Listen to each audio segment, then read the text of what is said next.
We're back out to Mark and Nancy Scott's renovation. Mark, this is video number seven. We got to hurry up and do this series before we get past 10 because I don't know what I'm going to do. Okay. It's Memorial Day weekend. It's May 26th, the Friday going into Memorial Day. Progress has been made. Let's go through and take a quick look at that. We've got plumbing, electrical. We're waiting on the HVAC. What else do we... Didn't get as much done this week as I had hoped, but we also had about 90 hours of volunteer work for the Franklin Rodeo and the Franklin Noon Rodeo Club. Correct. But we're back on track now. Back on track. So let's go inside and take a look at the progress that's being made. We're in the master bathroom and the plumbing has been installed and inspected and everything passed. Everything passed. Okay. You've completed your pressure test. Yep. You're using all PEX tubing. Yes. No copper. Correct. Okay. And I've noticed you've got spray foam on a lot of the holes.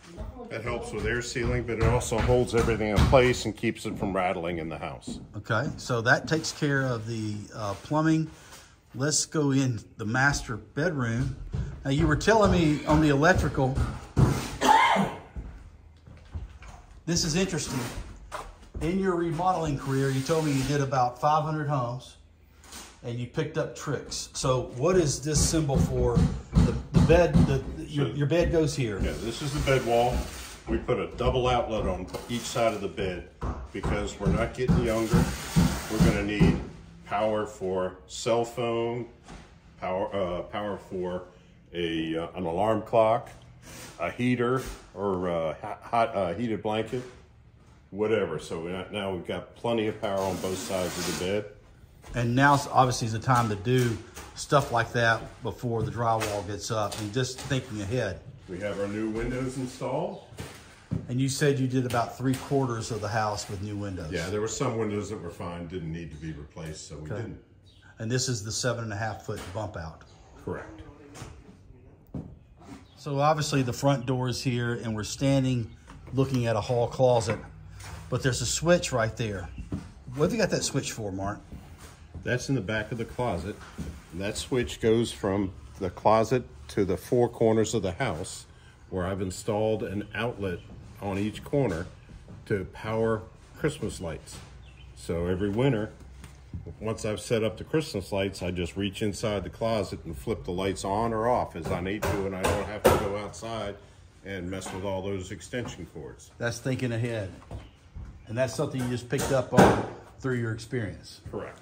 Okay, the other thing too, the other feature on this wall, we're in the living room. The television's going here. This is another spot that you're gonna put the quad. I'm gonna put quad outlet, a coax cable outlet, and an Ethernet cable outlet for television up on the wall. Fantastic. The only thing that we're lacking is HVAC. Correct. And we're in the process of, this used to be the kitchen and the driveway, or it's going to get loud in here, but we're going to create, you're going to create a hole for passage for two things, for HVAC and for a walkthrough. Somebody with workers to get through. Okay. All of this will be We almost lost our audio in there, so we had to come outside. Competing with that tool, we're going to be the losers. But you were saying that the house is going to be encapsulated. Yeah, I'm encapsulating the crawl space. That means basically taking a swimming pool liner and lining the whole base, the whole crawl space with that liner so that there's no water penetration, which then means I don't need the crawl space vents, so they're all getting bricked up now. So that's what this new brick is, and you'll obviously paint over it. Yep. The final piece of the encapsulation, this is going to be the entry. You're going to have it lined off, and you're going to have, what are you going to have here? It's just a crawl space entry with a little 6x6 timber frame around it to protect it and allow to be able to get in there. Okay, access. Yeah, that's the big word we were looking for. Yeah. So our last segment of this video is the concrete pour. You've ripped out all the aggregate underneath the carport, and you're going to match up concrete to your patio that you poured, and you're going to marry it up here to the aggregate, the old driveway. Yep, and pouring new steps by the back door. Okay. And these guys are getting ready for the truck to come. Yep.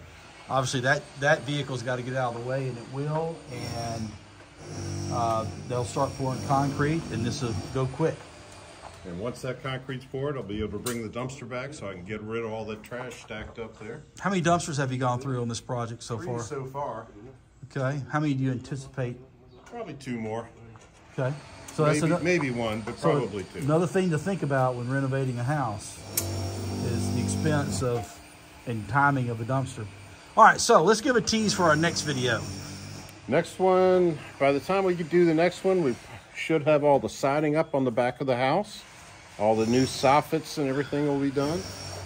And then we'll walk you through all the little things you can do to improve the airflow and air efficiency and energy efficiency of the house, and how to keep it just a little bit more comfortable.